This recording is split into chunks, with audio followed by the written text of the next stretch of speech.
most people try to create a new personal reality as the same personality, and it doesn't work. We literally have to become somebody else.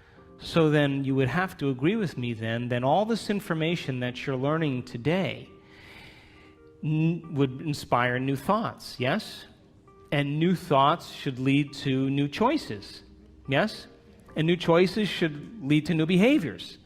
And new behaviors should lead to new experiences. And then new experiences should create new emotions, yes? And new emotions should inspire new thoughts, and that's called evolution, yes? So then those emotions that Greg was talking about this morning, the majority of people in the Western world spend the majority of their life living by the hormones of stress. Now, stress is when your body's knocked out of homeostasis. The stress response is what your body innately does to return itself back to order. That's the first definition of resilience. Now, you have three types of stress. You have physical stress, like an injury, an accident, a fall, a trauma. You have chemical stress, like viruses and bacteria and blood sugar levels and heavy metals and hormones and foods and hangovers. And then you have emotional stress, right? Traffic jams and internet connections and second mortgages and single parenting and 401ks.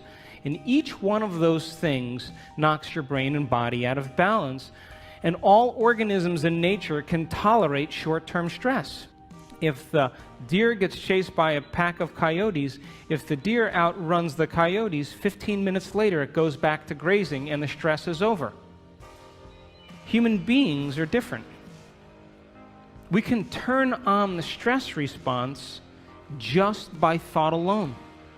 You can begin to think about some future worst-case scenario, and because the privilege of human beings is that we can make thought more real than anything else, we can focus on that possibility to the exclusion of everything else. And you can knock your body out of physiological balance just by thought alone, and your body, as the unconscious mind, believes it's in that experience in the present moment. And we can unfold past bitter memories that are tattooed in the recesses of our gray matter, and like magic we bring them to life, and in that moment it's real.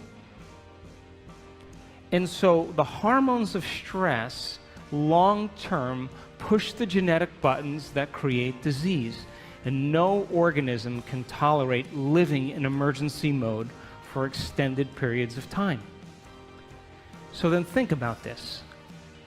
You can turn on the stress response just by thought alone. How many people have done that? You've done that? It's called being human, right? And we know that the hormones of stress dysregulate and downregulate genes to create disease. So that means then your thoughts can make you sick. So here's my question. If your thoughts can make you sick, can your thoughts make you well? I'm talking to the right audience. So then, the hormones of stress, though, give the body and brain a rush of energy. And it's like a narcotic. It becomes a drug. And people become very addicted to the adrenaline and the stress hormones. And they use the problems and conditions in their life to reaffirm their emotional addiction so they can remember who they think they are. The bad relationship, the bad job, the terrible circumstances, all of that is in place because the person needs that to reaffirm their emotional addiction. Because God forbid they couldn't feel anything. So then if the hormones of stress become like a narcotic, and you can turn on the stress response just by thought alone, then we could become addicted to our own thoughts. How many people are still with me? So then if you become addicted to your own thoughts, when it comes time to change, then you can understand then, just like an addict, the moment you're no longer thinking certain thoughts that are making certain chemicals for you to feel a certain way, and those feelings drive the same thoughts. You know, like if you have an insecure thought, you begin to feel insecure, right? Come on. And the moment you feel insecure, you're going to think more insecure thoughts, yes? And if you keep doing that for 20 or 30 years, it's going to feel pretty familiar, yeah? And then you're going to say, I am insecure. Well, whenever you say I am anything, what you're saying is you're commanding your mind and body towards a destiny. So if the body has been conditioned to the mind of insecurity, don't you think then the moment you're no longer going to think insecure thoughts and fire and wire those circuits in your brain and then produce the blend of chemicals for you to feel that way, don't you know your body is going to do what? It's going to look back up at your brain and say, hey, I modified my receptor sites for you. We've been doing this for 20 years. I'm counting on those chemicals coming. Now you're just going to stop? And it's going to start sending signals back to the brain. And the hardest part about change is not making the same choice as you did the day before. And so these people understood that their 20 years of hatred, or their 30 years of anger, or their 15 years of fear or insecurity was the very reason that they were sick. And because feelings and emotions are the end product of past experiences, and we can remember experiences better because we can remember how they feel, if the environment signals the gene and the environment produces a chemical reaction, then as long as you're feeling the same way every single day, there's no new information coming from the environment, and you keep signaling the same gene. How many people are with me?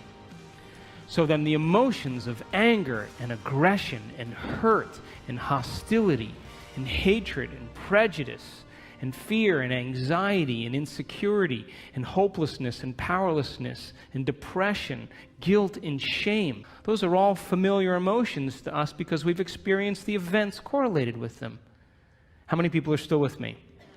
And it's those emotions that are derived from the hormones of stress. And if you keep knocking your body out of balance, that imbalance becomes the new balance, and you're headed for some type of disease. And these people began to realize that they had to change that. And when we react to something or someone in our life, there's always a change in our chemical state. We're altered in some way.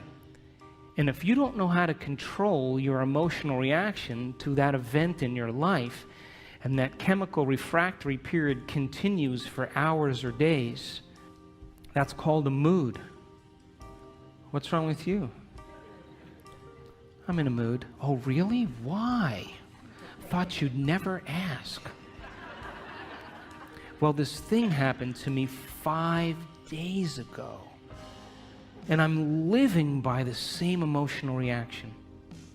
Now, if you keep that refractory period going on for weeks or months, that's called a temperament.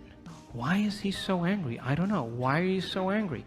Well, this experience happened to me 9 months ago, and I'm living by the same emotional reaction. One long refractory period. And if you keep it going on for years on end, that's called a personality trait. And most people wear their emotions layer by layer, and they believe that's who they are. And there was an article in Scientific American just 2 months ago that scientists said that 50% of what you say about your past is not true. Because you're not the same person. You make up stuff. And so then, if feelings and emotions are the end product of past experiences, now stay with me. Did Greg say we need to think differently? Yes? So how many people in this audience believe that the way you think has something to do with your life? You do, yes? Okay, so feelings and emotions are the end product of past experiences, yes? You can remember experiences better because you can remember how they feel, yes? So then, if you can't think greater than how you feel, or feelings have become the means of thinking, are you thinking in the future or are you thinking in the past? And as long as you're thinking in the past, what are you creating more of? Quantum model of reality still applies. And so, if you're feeling the same way every single day, then according to our biological model, it means nothing new is happening in your life. Is that right? Because how many potentials exist in the quantum field? How many? So with every new experience, there should be a pretty good emotion, right? You should feel overjoyed or in awe and wonder. or excited or inspired or in gratitude or appreciation, an elevated emotion. But living by those same familiar emotions means nothing new is happening in your life, and the body as the unconscious mind, as long as we're living in the same familiar feelings, is believing it's in the same past experience 24 hours a day, 7 days a week, 365 days a year. And if the body's become the mind of that emotion, then the body literally is living in the past. And we can't create a new future holding on to the emotions of the past. So these people began to realize that no one or nothing was worth it, and that the hormones of stress endorse the ego for us to become selfish. Because when an animal is threatened by something in its external environment, the job of the organism in emergency and survival is to take care of the self. And we identify the self as a body in the environment and in time. When the zebra is being chased by the lion, she's only concerned about three things.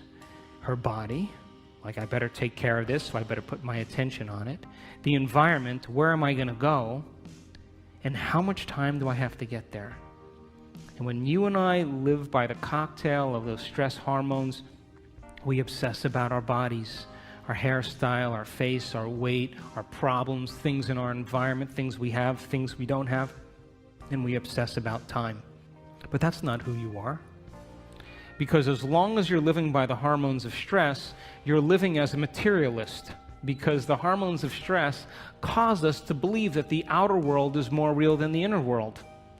And those hormones absolutely make us feel separate from possibility. Why? Because when you're being chased by a lion, it's not time to create. It's not time to trust. It's not time to learn. It's time for emergency. So the majority of people in the Western world spend the majority of their time preparing themselves for the worst case scenario and protecting themselves from it. They're basically trying to predict the future from the past. And when we get it right, you know what we say, right? You need to hang out with me. See how smart I am? But what happens when it doesn't happen? That's called anxiety. It's called neurosis. It's called insomnia. And so when we live by the hormones of stress and we're defining reality by our senses, we become materialists because we feel separate from possibility, and all of our attention goes on our bodies, the environment, and time. Another way to say that is, from a quantum perspective, the atom is 99.9999% energy and information, and we're putting all of our attention on the particle, and we're missing out on possibility. And so these people had to hit a point of crisis where they finally started taking their attention off their outer world and started to ask themselves some bigger questions. Who am I? What is a greater expression of myself? What would I have to change to be happy? Who in history do I admire that I want to be like? And they began to contemplate and speculate and rehearse who they were going to be if they got better. And the mere process of thinking about who they were going to be began to change their brain. And when you marry a clear intention, intention is a thoughtful process, with an elevated emotion, that's a heartfelt process, you move into a new state of being. And as they began to remind themselves every single day of who they no longer wanted to be, and they reminded themselves every day of who they did want to be, they began to cause their brain to fire in new sequences and new patterns and new combinations. And whenever you make your brain work differently, you're changing your mind. Because according to neuroscience, mind is the brain in action. Mind is the brain at work. So they reminded themselves every day of who they wanted to be, and they began to fire and wire new circuits in their brain that became the very platform or the foundation of who they would become. But here's the point. They said, I'm not getting up from this meditation until I feel like that person. Now, The privilege of being a human being is that we can make thought more real than anything else.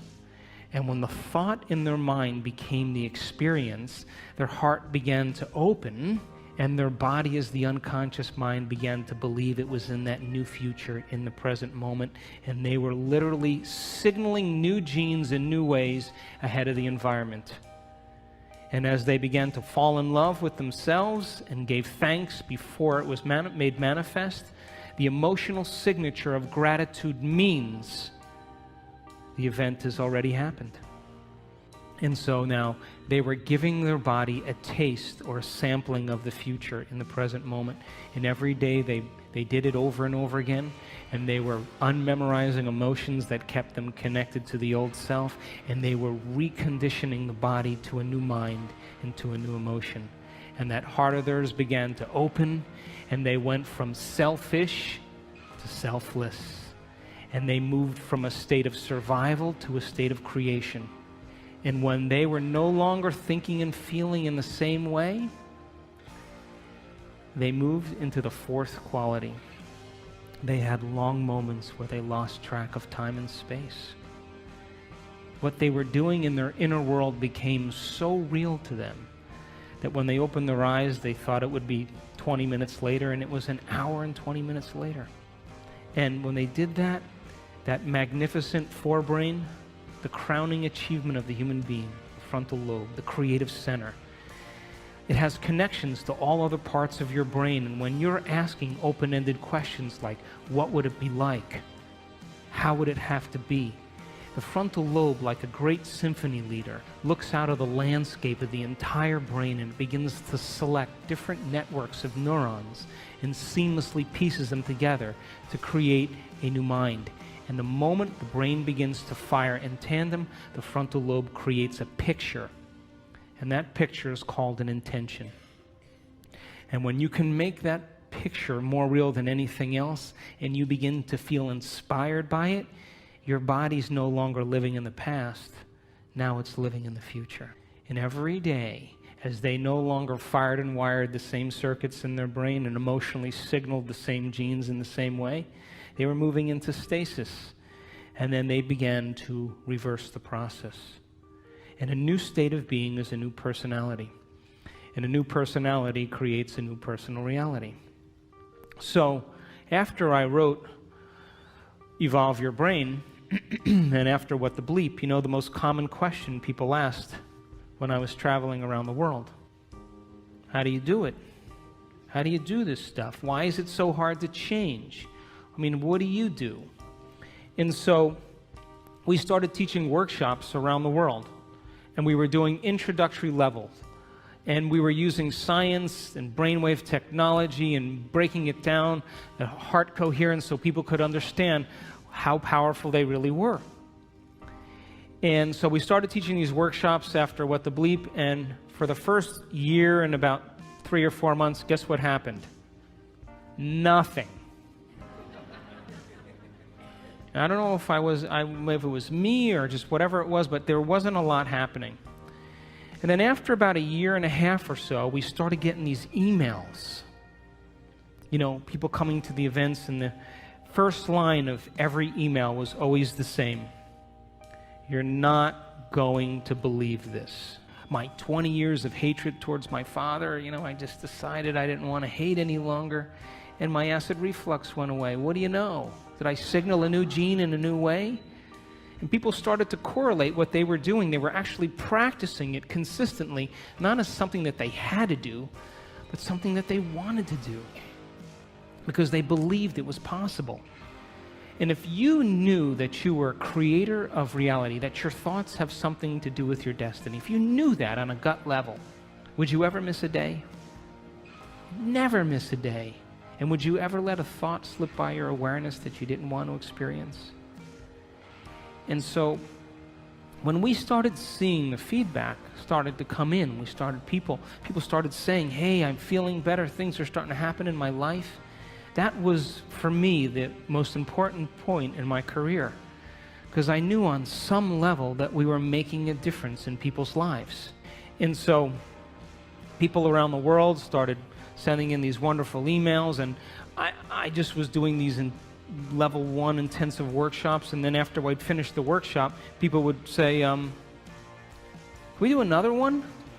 I'd be like, okay, we'll do another one. So we did like these level 2s, and then after level 2, someone said, can you do a level 3? And I said, okay, we'll do a level 3. Then after level 3, someone said, can you do another one? I said, I don't think I know anything else. But we kept doing them. I kept learning, and we were in Seattle a couple years ago, and we did a progressive workshop. And there was a lady with MS whose wheelchair, her motorized wheelchair, broke down. And she came anyway. And by the end of that event, she was walking across the room, unassisted, with no limp, and the motor functions in her leg came back. Now, I have to tell you, I was more surprised than anybody. Because now I knew that we were signaling new genes in new ways in real time. That, I mean, we could talk about genes forever, but your genes are a library of potential. They're a library of possibility. They're a parts list. And when you begin to do something differently, when you begin to think something differently, when you begin to experience something differently, when you begin to emotionally embrace something differently, you're literally changing your genetic expression. And when you turn on new genes or activate new genes, those genes turn on to make new proteins. So then, people were literally turning the genes off or down-regulating the genes that had to do with their disease and up-regulating new genes right in their meditation, and their body began to change before our eyes. We did another event then, a few months later, and another lady with MS was dancing around the front of the room. Now, there's a scientific part of me that I just couldn't overlook this. And I became very, very passionate about this idea called information to transformation. And I said that if it's happening in real time, people are doing amazing things. Common people just like you give them information, really profound information that has to do with the truth of the way reality really is. And you begin to have them share that information where they can repeat it. They're wiring it in their brain. Would you agree? If you can repeat something, it's in there, yes? The latest research that was done by Kandel, the Nobel Prize laureate, he said that when you learn a new bit of information, you double the connections in your brain in certain areas from about 1,300 to 2,600 new connections. As a matter of fact, every time you learn something new, you're making a new connection in there. That's what learning is. So he saw that you increase the number of connections in your brain just by learning a few bits of information, but if you don't revisit that information and review it, those connections prune apart within hours, within days. So it's important then for students to be able to learn the information and then repeat it. And then that information, then there should be some instruction, and to demystify it so that they can understand that they can have a new experience. And that new experience should produce some type of transformation. And if it's happening in real time, we should measure that transformation in our seminars. And if we can measure that transformation and begin to interpret it, synthesize it, all of that information then that we've measured is more information to teach transformation better. And if people continue to transform and we measure it, that's more information to teach transformation, and we begin to close the gap between knowledge and experience. How many people are with me? So this year, in February, we did our first advanced workshop, and we had people from all over the world come, and it was in Carefree, Arizona. And I brought in a team of technicians and neuroscientists, and we brought in a physicist from St. Petersburg, and I wanted to begin to measure transformation. And we measured the energy field of the room, because everybody says, oh, wow, the energy was really great in the room. Well, I wanted to see if there were physical changes taking place in the room. I wanted to measure the energy field around people's body. That if photons become excited and you begin to experience elevated emotions, emotions are just energy. And as Greg talked about, the coherence that's created from an elevated emotion broadcasts a signal into the field that is feet to meters wide. And then if we could measure all of those things and we can consistently have people retreat from their life for 4 days to no longer return back to the same environment that reminds them of who they think they are. So for 4 days, people retreated from their world. And we started at 6 in the morning, and we went till around 6 or 7 at night. And these people were passionate about transformation. And we recorded amazing things. And I'm going to show you some of those pictures after we take a break. But it begs the question then, if your personality creates your personal reality, and you walk back into your life every single day, and you see the same people, and you go to the same places, and you do the same things at the exact same time, then it's your external environment that's turning on different circuits in your brain, causing you to think equal to everything that you know. And as long as your same environment reminds you of who you are, and you're thinking equal to your environment, then your personal reality is creating your personality. And there's a dance between the biology in your inner world and the experience in your outer world, and that tango is called karma. So then to change then is to be greater than your environment, to be greater than the conditions in your world, to be greater than the circumstances in your life. And every great person in history knew this, whether it was William Wallace or Mahatma Gandhi or Joan of Arc or Martin Luther King, the Wright brothers, to have a vision, an idea, a dream, and to begin to no longer keep doing the same things, as Greg said, because all of the adversity in our life is to initiate us into greatness. It's to call out something greater in us. And so these people retreated from their life for 4 days, and they took away the constant stimulation that reminded them of who they were long enough to change their brain and body to be ahead of their environment. And so we measured some amazing things in these people. We saw people with chronic diseases all of a sudden have normal bodies again.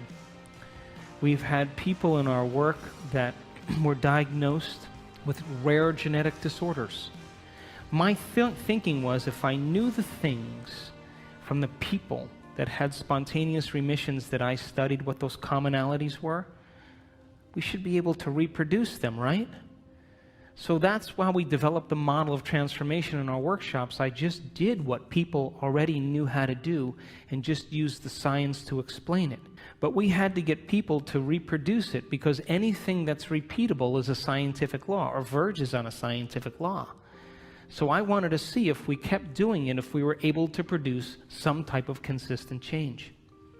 And we started to see some pretty amazing things take place. We did a second event in July of this year, and we partnered with HeartMath Institute, and people wore the monitors for 24 hours, and we were measuring heart coherence with brain coherence. And I'll show you some pictures of some amazing people that sustained heart coherence for hours. It became a skill. As Greg said, once you know how to do it, you know how to do it. So when we live by the hormones of stress and all of the energy goes to these hormonal centers and away from the heart, of course the heart is going to be the first organ that's starved of energy. And when we live by the hormones of stress, we will always try to force the outcome. We'll always try to push and make it happen, because we are matter trying to change matter. And one of the things I learned in studying people that did amazing things in these workshops is I watched a lady for a whole hour. I watched her brain on the scan, and her brain was working so hard. And as I watched it over and over again, watched it over and over again, watched it over and over again, the more she tried to change, the worse her brain got. And I went up to her afterwards and I said, how was that for you? And she said, I had the worst meditation of my life. And something clicked in me in that moment, and I knew that most of us, we try to use our brain to change our brain. We try to use the ego to change the ego. We try to use the program to change the program, and it only endorses it. And in that moment, something clicked, and I knew that they had to become pure consciousness, that they had to get beyond their body, get beyond their environment, and get beyond time.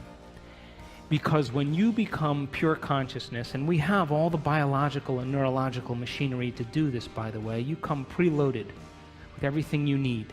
You don't need anything else.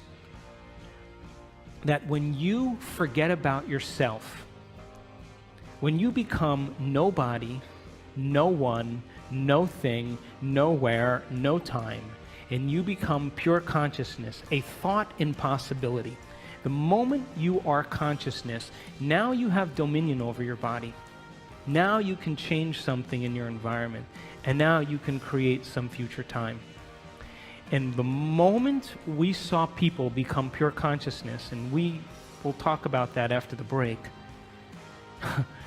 the brain naturally gets organized. The hormones of stress, when we are under the gun of the fight or flight nervous system, the brain and the heart move out of rhythm. It's like a group of people playing the drums all at the same time with no rhythm. It's noise. And that's what happens to the neural network in the heart and the neural networks in the brain. And they actually, if you saw the brain on a functional scan, it begins to compartmentalize. Different compartments of the brain are no longer communicating with each other because different communities are saying, hey, it's not a time to communicate now. There's a tiger on our back here. We got to run. And so the long-term effects of stress causes the brain to move into what's called high beta brainwave patterns, like driving your sports car in first gear. And different compartments of the brain no longer communicate with each other. And if you were to measure that on a brain scan, it's very erratic patterns. The moment you become pure consciousness, you forget about yourself. That's my definition of creation. The moment that happens, the brain goes, thank God he's out of the way. Now I can get organized again. The operator is finally gone for a few minutes. And we started in that event, in that February event, teaching people how to become pure consciousness. And when that happened, we saw their hearts get highly coherent. We saw their brains get highly coherent. And it's kind of an irony. If you want to change something about your body, you got to forget about your body. You want to change something, problem in your life, you got to forget about your life. You want to create some future time, you have to forget about time. You have to become no face, no gender, no profession. You have to become pure consciousness. And we saw it over and over again, that 91% of our people that had their brains scanned in our first event had a more than 80% change in their brain for the better. And there was no drugs, there was no, therapies. They just went through the process of observing their thoughts and becoming conscious of their unconscious thoughts because they're no longer being distracted by their environment. Pay attention to their behaviors and their actions and look at the body as the mind and the emotions and master that. In the first day, the energy in the room, we measured it. Guess what happened to it? It went down. Because people were breaking all their emotional ties to their known familiar life. But when we went to that next day and they became pure consciousness, the energy in the room began to rise. And when we saw that, it was miraculous. And we measured the energy as it began to continuously improve. When we did our event in July, we started seeing people having enormous amounts of energy that were stored in their body travel up through their heart and into their brain. And we captured people with a full-on Kundalini experience, full-on ecstasy in their brain. And they were common people just like you. And boy, I tell you what, after that experience, they could care less about their checking account. They could care less about their problems. And we saw one lady move into such a state of ecstasy. We were watching her on the camera, on the screen like this. And all of a sudden, we saw her brain get very organized. The front of the brain talking to the back of the brain, the back with the front, side to side. strong level of coherence, and all of a sudden, she went into this high consciousness state called gamma brainwaves. And gamma brainwaves is super consciousness.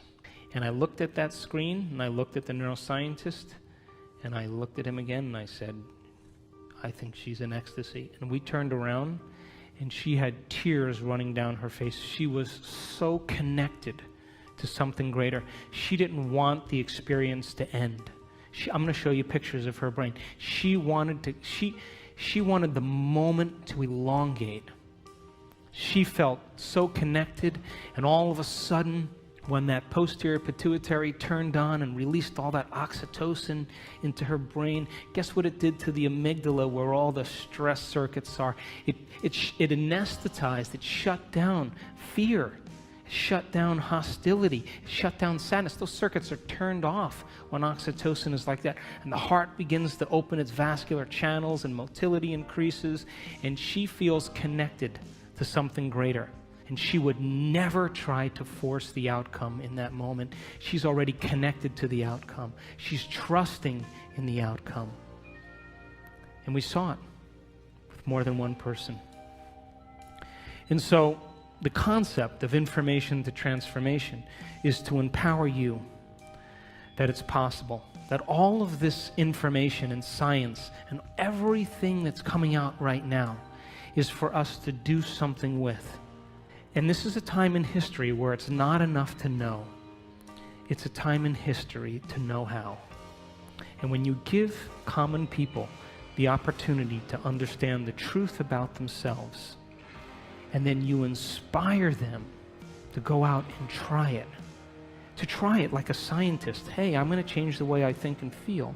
I should see some effect in my life. And the moment I can correlate the feedback in my life with what I did, I'm going to do it again. And so we've had people around the world heal themselves of all kinds of conditions.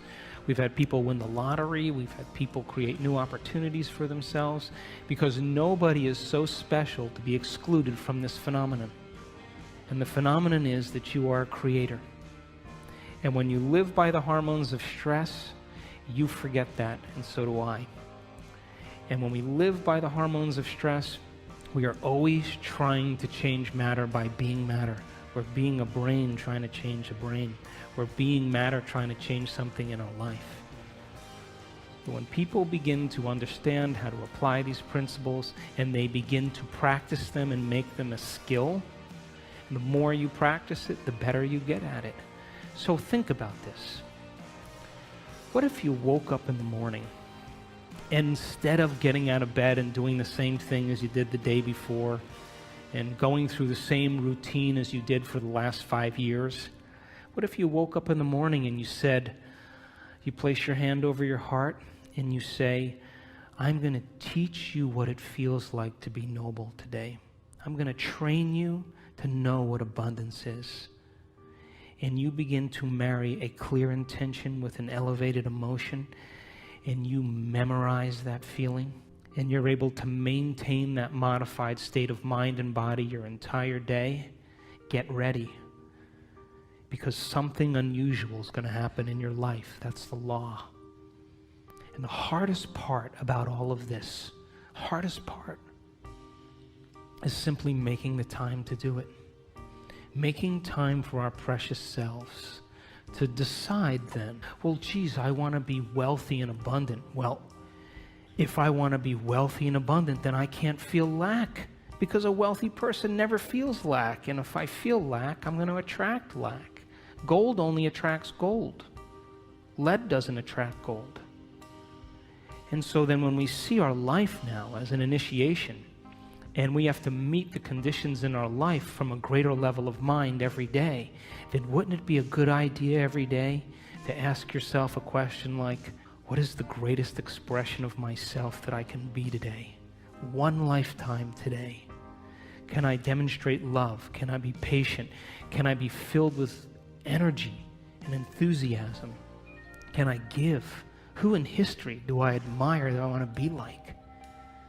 And you begin to rehearse a new way of being and begin to install the neurological hardware in your brain so you have the circuits in place that when you open your eyes, you're somebody else, and you get that heart-centered emotion going. You move out of these survival centers, and the moment you open your heart, it's a fact. The Heart Math Institute did the research. Take a clear intention and marry it with an elevated emotion, and you change matter. You alter DNA at a distance, because the thoughts you think are like the electrical charge in the quantum field, and the feelings that you emote are like the magnetic charge. And how you think and how you feel broadcasts an electromagnetic signature that influences every single atom in your life. So what are you broadcasting every day? So if you were able to practice it and change your brain and body ahead of the environment every day, then your friends would go, "You look different. Did you change your hairstyle?" "No." "Really? Did you shave your mustache?" "No, never had a mustache." "Really? Did you lose weight?" "No." "No." "Whoa, wow, something's different about you," because they're sensing a change in energy. And when you change your energy, you change your life. How many people are with me? So, great time to be alive, would you agree? We signed up for this. But listen, you can't stand up and in the name of spirituality say, "Hey, let's all live in gratitude," and get in your car and be like, "Hey, get out of the way," cut people off. What's that? That's like, eating a delicious, vegetarian organic breakfast and then spending the rest of your day eating junk food. That you have to lay down we have to lay down the very thing we used our whole life to get what we want for something greater to happen. And it means that all of the conditions in our outer world somehow reflect some aspect of us. And if you want peace in the world, you better not be arguing with your coworker. It doesn't work that way. And if you want to experience true fascination for life, make time for fascination. I was in Barcelona a little ways back, and I was invited to speak to the ministry of all the ministries in the government there, 17 different ministries. And they're in a crisis right now. And the one thing I didn't want to be was some know-it-all American, And I said, "How do you become supernatural?" You got to start doing what's unnatural. When there's a crisis and everybody is in lack, that's the time to give. When everybody else is in fear, that's the time to demonstrate courage. When everybody else is hostile and judging, that's the time to show compassion. And if we can continuously do over and over again what is so unnatural, sooner or later will become supernatural. Wouldn't you agree? So then if you're working on your anger and your frustration, and I'm working on my fear and my anxiety and my judgment, and I'm taking care of me and you're taking care of you, then everybody was doing that, we would sooner or later start to see some change in the world. Yes? So then we have to begin to start somewhere. And the place we start then is looking within and beginning to look at some of those emotions that keep us anchored to the past, that literally begin to break us down. And if a person can move into an elevated state of being every day, and they understand that they're signaling new genes just by doing that, just by doing it. If you have that understanding, you will produce greater results. If a group of elderly men can retreat from their life for 5 days and go to a retreat center north of Boston, all these men in their 70s and 80s, and they were told to act like they were 22 years younger. Just pretend. And they had, magazines with Mickey Mantle and Joe DiMaggio and Marilyn Monroe movies, and, and they had papers with current events. And for 5 days, they hung out with other men, and they just pretended like they were 22 years younger. They took height measurements, weight measurements, range of motion measurements, finger length measurements, extremity measurements, and cognitive tests. At the end of 5 days, guess what? 60% better scores on cognition. Finger lengths, all of them longer. Range of motion, all improved. Some of them were playing touch football again without their canes. Who are you pretending to be? Because if you can begin to understand that when you begin to change your state of being, that a thought begins to activate new neural networks in your brain. New neural networks in your brain begin to fire and wire to create a hologram or a picture. That hologram or picture signals the limbic brain to make neuropeptides. And neuropeptides are chemical messengers that signal hormones. And hormones and neuropeptides begin to dock on receptor sites of cells. And cells begin to get a new message and signal new genes. And new genes make new proteins. And new proteins means the expression of life. And the expression of life is equal to the health of your body, just by changing a thought. So then, if you woke up every morning and you pretended to be genius of the universe, unlimited mind, healthy, you would probably have to stop on the side of the road with your pen and write down the download that you were getting from the field because you never thought in that way. And so you and I have been hypnotized and conditioned into believing that we need a reason for joy, that we need a reason to give thanks. We need a reason to feel inspired. That's the old model of reality, of Newtonian physics, of cause and effect. Wait for something outside of you to change how you feel inside of you. And the moment you feel better inside of you, you pay attention to who caused it outside of you. And that event's called a memory. That's cause and effect. Quantum model of reality, as Greg said, is about causing an effect. Begin to change how you think and feel, broadcast a whole new electromagnetic signature, and give thanks before the event is made manifest. Materialists would never do that, but the quantum mind, the immaterialist, always does that, because the moment you begin to observe a new future, that's called intention, with an elevated energy, you are causing infinite waves of possibility to begin to collapse into new patterns of information called your life. But if you're observing your life from the same level of mind every day, and you begin to anticipate the next experience based on your past, I'm curious, tell me where the unknown is going to show up in your life. Is there any room for that? It would just be too inconvenient. The alien ship landed in the back. Are you kidding me? Dancing with the Stars is on tonight. Can they come back tomorrow? I'm busy. This is inconvenient. So this is a time in history where we have to meet these challenges with a greater level of mind. And we can't keep doing the same things, thinking the same thoughts, performing the same actions, and living by the same emotions and secretly expecting our life to change. We have to meet all of these challenges, and we have to be the heroes and the heroines that begin to leave a legacy in this particular time. There's a stigma that you and I have been conditioned into believing that all leaders get it in the end.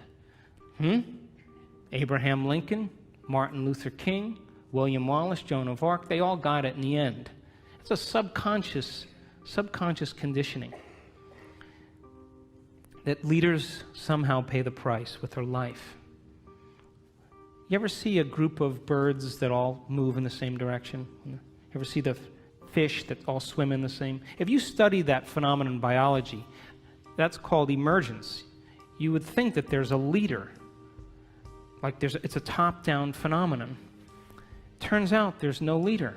It's a bottom-up phenomenon. Everybody is leading. There's one mind, one consciousness. So you can't take out all leaders if everybody's leading now, could you? So this is a time in history where emergence is the model, that we have to lead by example. And all of this information is to empower you to understand that it's possible.